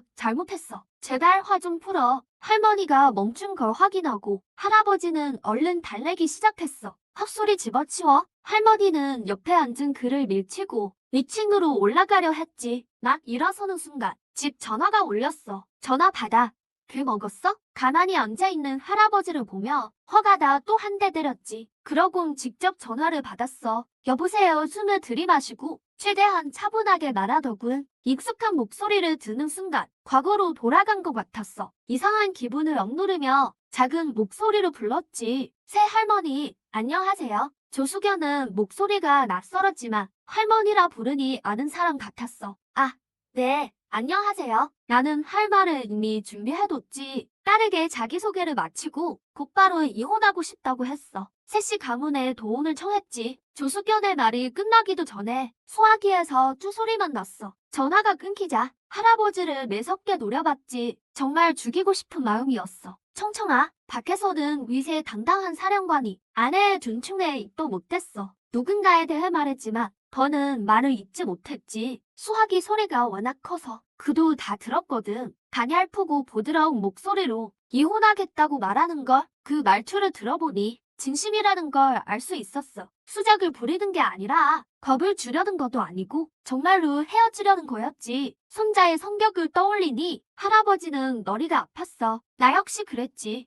전화를 빼서 끄는 남자를 노려봤어. 어디서 나타난 건지 나갈 땐 분명 집에 있었는데 우체국 올 때도 못 봤거든. 그런데 이혼 얘기를 꺼내자마자 이 나쁜 놈이 나타난 거야. 이혼하겠다고 말할 때 그놈이 딱 나타나더니 나타난 것도 모자라 전화기까지 뺏어버렸어. 새성주가 끊어버린 거야. 지금 뭐 하던 짓이야? 사람들이 너무 많아서 구경거리가 되고 싶지 않았어. 이를 악물고 따져 물었지. 성주의 안색이 어두워지더니 내 말에 대답도 없이 내 팔을 끌고 밖으로 나갔어. 뿌리치려고 했었지만 힘이 너무 세서 소용없었지. 벗어날 수 없어 너무 아팠어. 그가 소리를 지르더니 팔을 붙잡았던 손을 내 손을 꽉 잡는 걸로 바꿨어. 소리라도 지르고 싶었지만 가방 속 혼인신고서가 생각나. 결국 집으로 따라가야 했지. 순간 그런 생각이 들더군. 전생이나 지금이나 난 무능하다고. 날 지킬 힘이 전혀 없으니까 평생 도마 외에 몰고기처럼 남의 손에 휘둘리고만 있네. 문이 닫히는 그 순간 성주가 날 들쳐매고 들어갔어. 지금 뭐 하는 거야? 이건 놔. 당장 놓으라고. 그의 어깨에 거꾸로 매달리니 속이 뒤집히는 것 같았지. 전생에 억울하게 몰렸을 때 나무에 그렇게 매달려 있었거든. 사람이 죽을까봐 겁이 났는지 날 돼지우리에 가두더군. 내 목소리에서 공포를 느꼈는지 성주는 날 내려놓더니 안아 올려서 거실로 데려갔어. 이번엔 절대 참지 않았지. 그의 얼굴을 마구 핥히었어. 손톱도 별로 없었는데 얼굴에 선명한 자국이 남았지. 성주는 피하지도 않고 내가 하던 대로 내버려뒀어. 나를 소파에 눕히려다가 갑자기 그의 머릿속에 어제 겁에 질린 내 모습이 스쳤나 봐. 결국 거칠게 굴지 않고 나를 소파에 살며시 얹었지. 내 양손을 꽉 붙잡더니 꼼짝도 못하게 가뒀어. 이혼은 절대 안 된다고 했지. 꿈도 꾸지 마. 그는 따라 나오길 잘했다 생각했어. 안 그랬으면 내가 이렇게 독하게 가족에게 전화까지 해서 이혼을 도와달라 할 줄 몰랐겠지. 그는 지금 미칠 것만 같았어. 왜 자신은 그 꿈을 안 꿨을까? 죽더라도 제발 이유나 알고 죽고 싶었지. 내가 진 아주머니 이름을 댔을 때 그는 이미 내 말을 믿었어. 특히 집 번호를 바로 아는 걸 보고 더욱 확신하게 된 거야. 그 꿈속에서 큰 잘못을 했다는 걸. 하지만 그건 꿈일 뿐인데 자신은 아무것도 모르던데 왜 사형 선고를 받아야 하는지. 새성주, 이 나쁜 자식아, 너 죽어. 죽어버려. 죽어버리라고. 나는 고개를 획 돌리더니 이마로 그의 코를 들이받았어. 순식간에 코피가 터져나왔고 내 하얀 원피스에 뚝뚝 떨어졌지. 마치 붉은 꽃이 핀 것처럼 아끼는 옷이 엉망이 된 걸 보니 화가 더 치밀어 올랐어. 이 빌어먹을 자식아, 너 정말 죽여버릴 거야. 소리를 지르면서 다시 한 번 들이받으려 했지. 하지만 두 번은 안 통했어. 이번엔 실패했지. 허탕만 치고 말았어. 비록 때리지는 못했지만 덕분에 풀려날 수 있었어. 눈앞에 서 있는 남자가 코를 쥐고 멍하니 날 보는데 기쁘지도 않았고 그렇다고 슬프지도 않았어. 그때 똑똑 문소리가 났지. 나도 모르게 몸이 움찔했어. 겁이 많아서가 아니야. 이건 전생과 현생을 통틀어 수년 동안 쌓여온 본능적인 반응이었을 뿐이지. 소파 밑에 식칼을 꽂으려 했는데 아무리 찾아도 없었어. 바닥을 살펴보니 숨겨둔 곳이 텅 비어 있더군. 정말 아무것도 없었어. 먼지 하나 없이 깨끗했지. 여기 있어. 내가 나가볼게. 우크 소리가 들리자마자 성주는 옆에 있던 휴지를 집어 대충 피를 닦아냈어. 날이 끝나자마자 밖으로 나갔지. 나는 입술을 삐죽이며 옷에 묻은 피 자국을 봤어. 정말 화가 나서 미칠 것 같았지. 부엌에 들어가 한참을 찾다가 드디어 밖으로 나왔을 때 손에는 홍두개가 들려 있었다. 사성주, 그 자식이 식칼을 몽땅 숨겨버렸다. 이씨네 식구들이 온 줄 알고 잔뜩 화가 나서 욕하러 나갔는데 막상 마당에 발을 들이자마자 그 자리에 그대로 얼어붙고 말았다. 눈을 몇 번 깜빡이며 온 사람이 주문장임을 확인했다. 사성주의 어머니였다. 그녀의 뒤에는 사성주의 아버지도 있었다. 사촌을 보고 급히 홍두깨를 뒤로 숨겼다. 이혼하고 싶다는 생각이 다시 들자 다시 홍두깨를 꺼내들었다. 청춘아, 내가 성주 어머니다. 목소리가 아주 나긋나긋했다. 그녀는 내 곁으로 다가오더니 내 두 손을 꼭 잡았다. 얼굴에는 미안함이 가득했다. 숙모, 익숙한 얼굴을 보니 나도 모르게 어머니라 부를 뻔했다. 하지만 그 말을 억지로 삼켜냈다. 얘야, 뭐라고 부르는 거니? 숙모가 아니라 어머니라고 불러야지. 주정은 미소를 지으며 나를 보았다. 우리도 어제야 너희 결혼을 알았단다. 밤새 기차를 타고 달려왔어. 반박할 틈도 주지 않고 말을 잇더니 사상주를 보며 꾸짖었다. 이 녀석아, 이렇게 귀한 며느리를 왜 숨겨뒀니? 좋은 며느리를 꽁꽁 숨겨두다니 말이야. 이 광경이 댁은 너무나 풍자적이었다. 주문정에게 잡힌 손을 빼내며 예의상 살짝 미소 지어 보였다. 그러고는 사람들을 거실로 안내했다. 숙모님, 저 이혼하겠습니다. 아침에 베이징 사시 가문에 전화했어요. 사령관 사모님이 받으시더군요. 저는 아무것도 필요 없어요. 그저 이혼만 해주세요. 물 한 잔 데우지 않고 서도도 없이 단도직입적으로 내 뜻을 밝혔다. 얘야, 내가 서운한 건 잘한다. 그 녀석을 어떻게 버려도 좋단다. 하지만 이혼은 너무 정 없는 소리야. 주문정은 말을 마치자마자 내가 옆에 둔 홍두깨를 집어들더니 사성주를 내리치며 무릎 꿇게 했다. 전생과 현생을 통틀어 이런 모습은 처음 보았다. 주문정이 이렇게 사나운 면모를 나만 놀란 것이 아니었다. 옆에 앉아있던 사촌도 몸을 떨었다. 쿵소리와 함께 사성주가 바닥에 무릎을 꿇었다. 하필 내 정면을 향해서였다. 숙모님, 이러실 필요 없어요. 다시 때리려는 주문정을 손으로 막았다. 당시 결혼은 저희 아버지의 강요였죠. 그러니 3년 반치는 제 업보인 셈이에요. 사성주가 안쓰러워서가 아니었다. 그저 타협하고 싶지 않았을 뿐이다. 계속 이런 식으로 맞다 보면 결국 도덕적 굴레에 묶여 곤란해질 테니까. 사시 가문에서 혼날 사람은 상주가 아니라 가장인 사울국 어르신이다. 주문정이 다시 설득하려 하자 내가 서둘러 말을 가로막았다. 오해였든 아니면 사심 때문이었든 간에 사실은 제가 3년 동안 고생했다는 거죠. 이혼하면 제가 하는 처지가 되겠지만 평생 시집 못 갈지도 모르겠지만요. 그래도 저는 이혼하겠습니다. 후회는 없어요. 홍두깨를 빼서 옆으로 치워두었다. 베이징에서 사씨 가문이 어떤지 몰라도 이것만은 잘합니다. 사령관님은 이미 결혼을 하셨을 거예요. 아버지가 다친 사성주를 구해주신 건 협박해서 뭘 얻으려던 게 아니었습니다. 임종 직전 어쩔 수 없는 선택이었죠. 제게 든든한 남편을 만들어주려 하신 겁니다. 나는 나를 마치고 씁쓸하게 웃었다. 하지만 결국 생명의 우대가 변질되어 버렸네요. 사실 가문에서 부정하려던 것도 이해해요. 이 말에 주문정과 사천의 얼굴이 붉어졌다. 해명하려 해도 서울국이 정말 그렇게 생각했기에 그녀에게 알리지 않았던 것이리라. 지금 주문정은 괴로워도 말목하는 처지였다. 누가 알았겠는가? 서울국이 일해서 이렇게 큰 실수를 저질렀을 줄은. 여보, 아니야. 내가 자완한 거야. 내가 널 좋아한다고 했잖아. 좋아하니까 너랑 결혼한 거야. 은혜를 갚으려던 게 아니었어. 나는 사성주를 슬쩍 쳐다보고는 비웃음을 흘렸다. 좋아한다는 말도 오빠라 부르는 것도 마요. 당신은 남편의 책임을 다하지 않았고 사위로서의 도리도 하지 않았어. 당신이 임무를 떠난 다음 날 우리 아버지는 돌아가셨어. 지금 불러봤자 그분은 듣지 못해. 불러봤자 소용없는 짓을 하고 당신도 어쩔 수 없었다는 건 알아. 지금껏 당신을 원망한 적도 없었고 하지만 어긋난 인연은 되돌릴 수 없어. 지금 금산 은산을 가져다 준대도 난 이제 아무런 미련도 없어. 나를 마치고 주문정과 사천을 보았다. 숙부님, 숙모님, 이 실패한 결혼에 저희 집안 책임도 분명 있겠죠. 하지만 따져봤자 복잡하기만 하니 그냥 여기서 끝내기로 해요. 오늘은 오직 이혼만을 원합니다. 부디 두 분이 허락해주세요. 아버지를 구해준 은혜를 갚은 셈 치고 이제 서로 빚은 없는 걸로 해요. 이러다 두 분께 가볍게 묵례를 했다. 이 정도는 사씨 가문 혼자서도 가능하잖아요.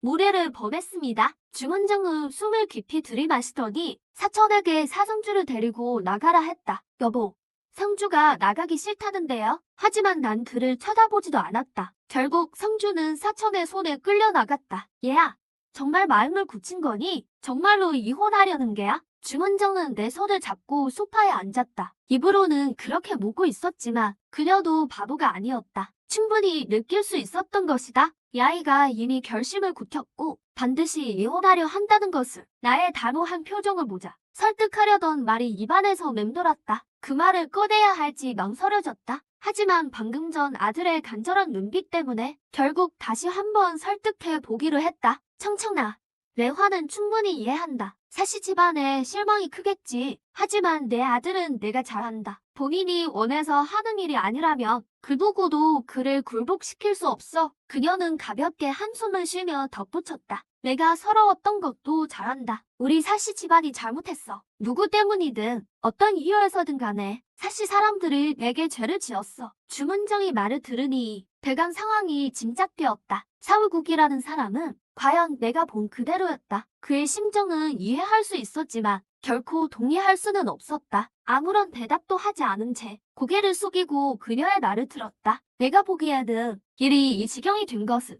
전적으로 사울국의 자만 때문이었다. 심지어 그는 나를 며느리로 인정조차 안 했던 거다. 하지만 청청아, 나를 믿고 싶지 않아도 사실 집안을 못 믿겠어도 내 아버지만큼은 믿어야지. 그녀가 무슨 말을 하는지 알아들었다. 고개를 들어 살짝 웃으며 말했다. 숙모님, 해시 쪽 부대에 가서 한번 알아보세요. 사성주의 아내가 저인지 딴 사람인지요? 주문정은 멍해졌다. 이 말의 의미를 이해하지 못한 듯했다. 그녀의 얼굴에 어린 의혹을 보았지만 나는 아무런 설명도 하지 않았다. 그 어떤 설명도. 이어서 말했죠.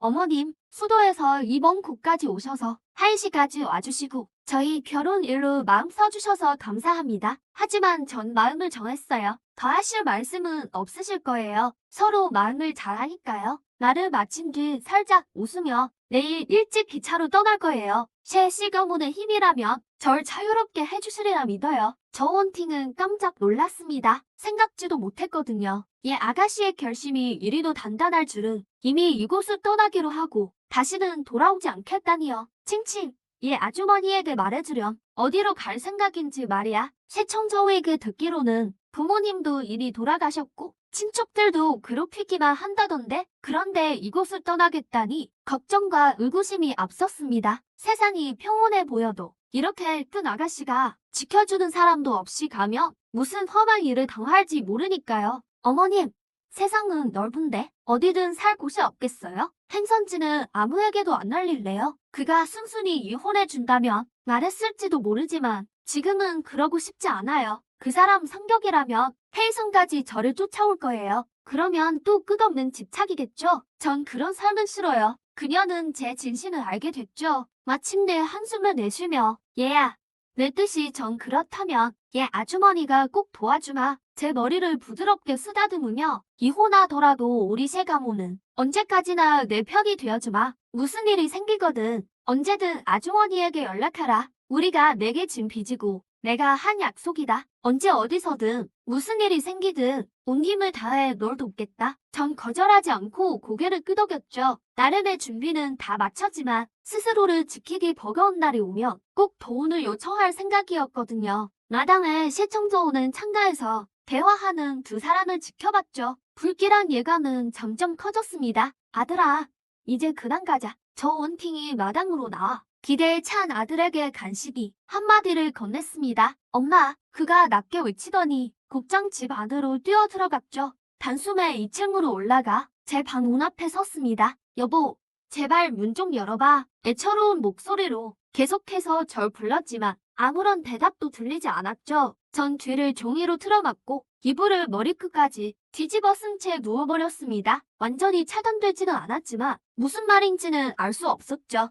외부 소리를 완전히 차단할 순 없지만 잘 들리지도 않았는데 한 10분 정도 지났을 때쯤 노크 소리가 멈췄어요. 숨을 좀 쉬려고 이불을 슬쩍 들쳤는데 침대 옆에 서 있던 남자 때문에 놀라서 혼이 나갈 뻔했죠. 시청자, 너 진짜 미쳤어? 이불을 걷어차고 일어나 앉으며 발로 그를 내벼찼어요. 그러다 발목을 잡혔고 곧바로 침대에 눌리고 말았죠. 여보, 내가 어떻게 해야 용서해줄래? 말과 함께 눈물 한 방울이 내 얼굴에 떨어졌어요. 따뜻하면서도 치명적이었죠. 여보, 이혼 안 하면 안 될까? 내가 잘못했어. 다 고칠게. 정말 미안해. 회성에 가기 싫으면 안 가도 돼. 하지만 나를 버리지는 마. 5년 전 제가 고등학생일 때였어요. 그는 대대장이었죠. 하이스에 갑자기 홍수가 났고 그는 대원들을 이끌고 수해 복구를 했어요. 저와 제 아버지는 군인들에게 먹을 걸 갖다 드렸죠. 그게 그가 저를 처음 본 날이었어요. 그는 그때 처음 확신했대요. 연약하고 까탈스러운 소녀를 싫어하는 게 아니라 그저 그 사람이 제가 아니었을 뿐이라는 걸. 그 후로 몇 번 접촉할 기회를 찾았지만 소녀는 리포의 사랑을 듬뿍 받고 자라 남녀의 감정에 대해 잘 몰랐어요. 그녀가 좀 더 크기를 기다렸다가 임무를 나가려 했는데 그게 미뤄지다 보니 1년이 흘렀죠. 그때 그는 대대장에서 부연대장으로 승진하던 중요한 시기였고 임무가 연달아 터졌어요. 절 찾아올 시간이 거의 없었죠. 부대에도 겨우 2번밖에 못 들어갔으니까요. 리포가 그를 구해줬을 때는 군과 경찰이 합동으로 인신물매범을 잡을 때였어요. 그는 괴한에게 들켜 총상을 입었죠. 리포가 우연히 지나가다 구해주지 않았다며 이미 무덤에 풀이 무성했을 거예요. 병원에서 1달간 입원하고 징수에서 2달간 재활을 마친 뒤 하이스로 돌아오자마자 리포가 결혼하라고 했죠. 당시 그의 얼굴에는 기쁨이 가득했어요. 결혼 사진을 찍을 때도 너무 긴장해서 팔다리가 따로 놀 정도였죠. 하지만 누가 알았겠어요. 각 복귀한 부대에서 그가 또다시 임무에 투입될 줄은요. 한 번 가더니 3년이나 지났죠. 그들의 군국뿐만 아니라 전국 부대를 통틀어도 이런 예는 없었어요. 그게 그가 가족들에게 말하지 않고 전우들에게 결혼 사실을 숨긴 이유였죠. 다들 이 임무가 간단한 줄 알았고 그저 그가 공을 세우길 바랐을 뿐이었어요. 하지만 설마 자오꺼둥이 3년짜리 임무를 줄 줄이야. 완전히 화를 찔린 셈이었죠. 전 잠시 멍해졌어요. 그가 울 줄은 몰랐거든요. 새청저오 할 말은 다 했어. 어머님도 우리 예호를 찬성하셨어. 그러니 이제 그만해.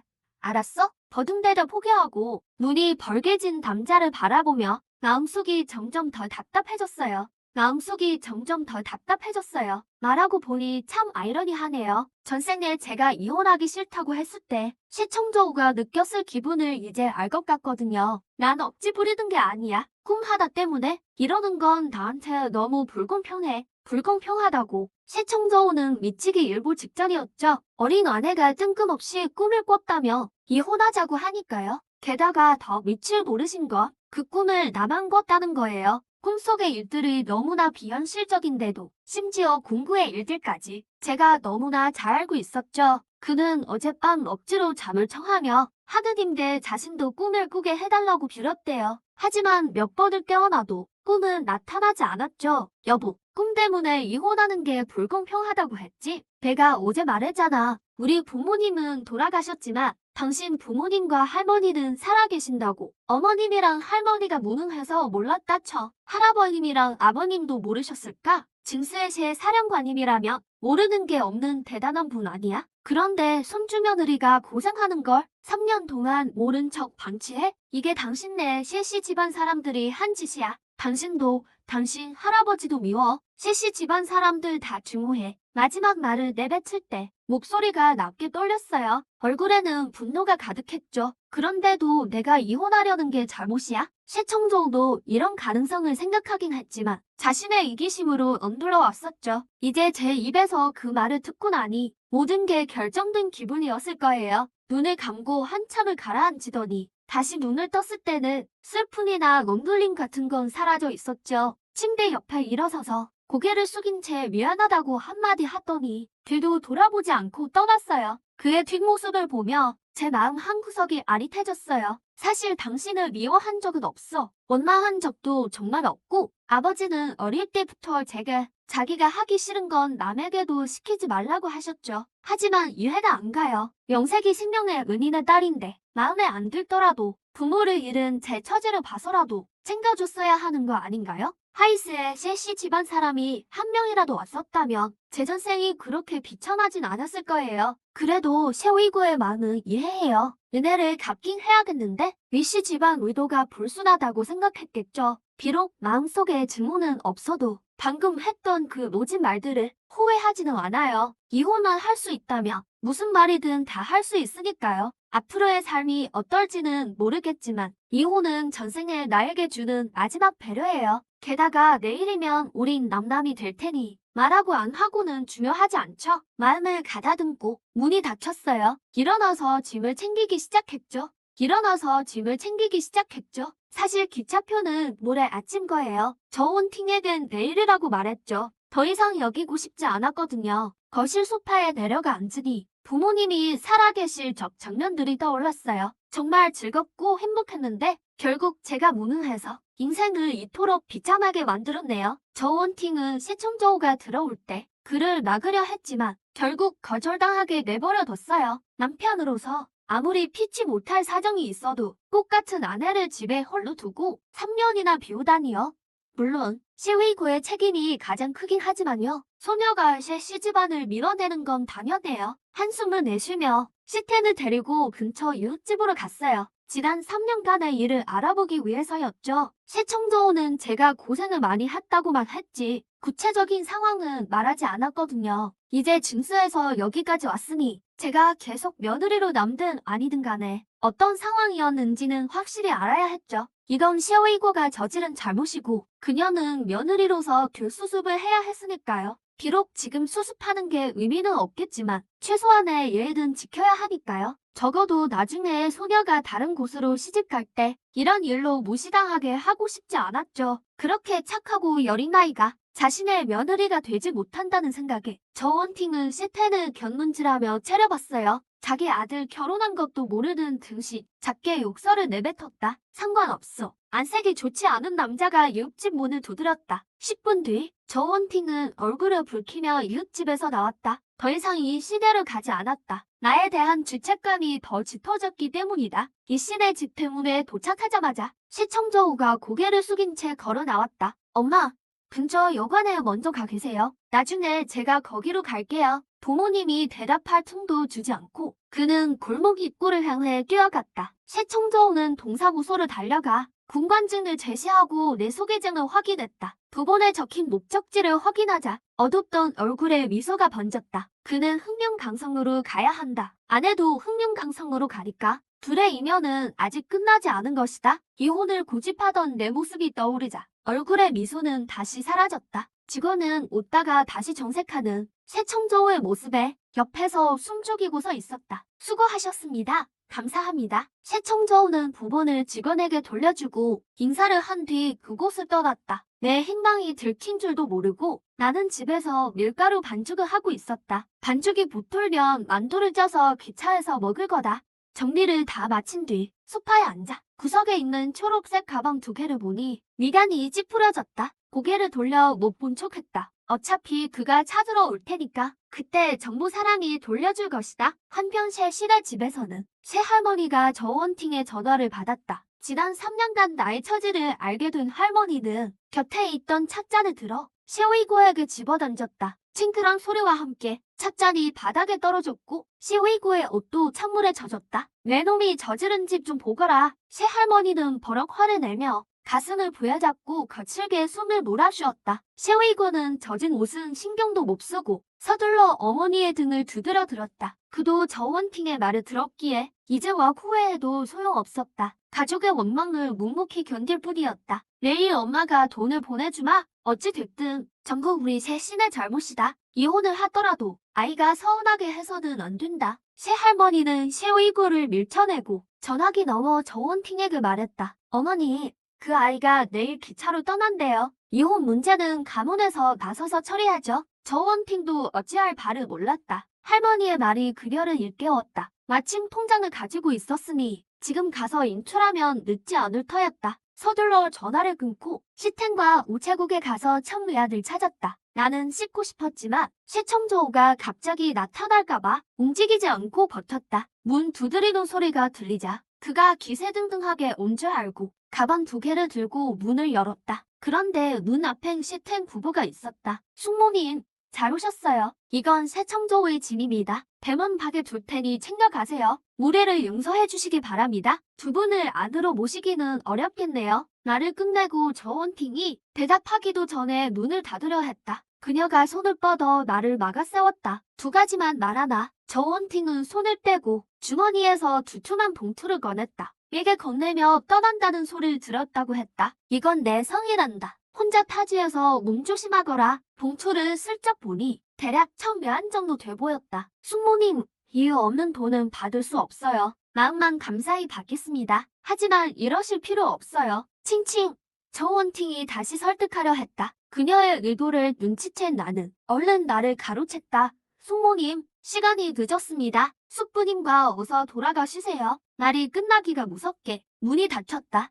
청이야는 남들에겐 큰돈이겠지만 나에겐 정말 아무것도 아니다. 이전에 이 시대가 자본가 출신이라 했는데 비록 지금은 몰락했을지언정 부자는 망해도 3년은 가는 법이다. 수락 외환 정도는 대개도 있었다. 게다가 우리 이혼했는데 새 시대 돈을 받을 이유가 없다. 새 청조의 목숨값이 고작 청외환인가? 아니면 대개 미안해서 이 돈으로 보상하려는 건가? 어느 쪽이든 나는 받지 않을 것이다. 아버지가 새 청조를 구했고 그 은혜로 결혼까지 했으니 이미 거래는 끝난 셈이다. 앞으로 서로 빚진 것 없이 어떤 관계도 맺고 싶지 않다. 설령 만에 하나 내가 정말로 전생처럼 막막한 갈림길에 선다면 그때 저원탱에게 도움을 청할 것이다. 지금 이 돈을 받으면 나중에 도움을 구할 명분이 사라진다. 밤에 침대에 누워 창밖에 달빛을 보는데 잠이 전혀 오지 않았다. 전생과 현생이 영화처럼 머릿속을 계속 맴돌았다. 특히 대서국에서의 기억이 떠올랐다. 그 고통과 무력감이 나를 두렵게 했다. 일어나 머리를 헝클어들였다. 왜 불면증이 도졌는지 모르겠다. 불을 켜고 시간을 보니 벌써 새벽 2시 반이었다. 이씨네 집 밖, 새청조가 넓지 않은 곳에서 마당을 멍하니 보고 서 있었다. 내 방에 불이 켜졌다가 다시 꺼지는 것을 지켜보며 밤을 넘고 싶은 충동을 억누르며 품속에 있는 물건을 만져보았다. 그는 아직 되돌릴 기회가 있다고 믿었다. 이날 밤, 한 남자는 문 밖에서 밤을 지새웠고 한 여자는 침대 위에서 잠들지 못했다. 날이 밝자마자 이씨네 집 대문에 노크 소리가 울렸다. 어제 정부 직원이 집을 보러 온다고 해서 그들인 줄 알고 문을 열어주었다. 그런데 문 앞엔 새청조가 있었다. 이혼증 주러 왔나요? 문 앞에 남자는 수염이 덥수룩한 채로 밤을 꼬박 새운 듯한 모습이었다. 하지만 그건 내가 상관할 바가 아니다. 난 그저 이혼증만 받으면 된다. 말 좀 하면 안 돼? 나는 미간을 찌푸리며 그를 보았다. 남녀가 단둘이 한 방에 있을 순 없어요.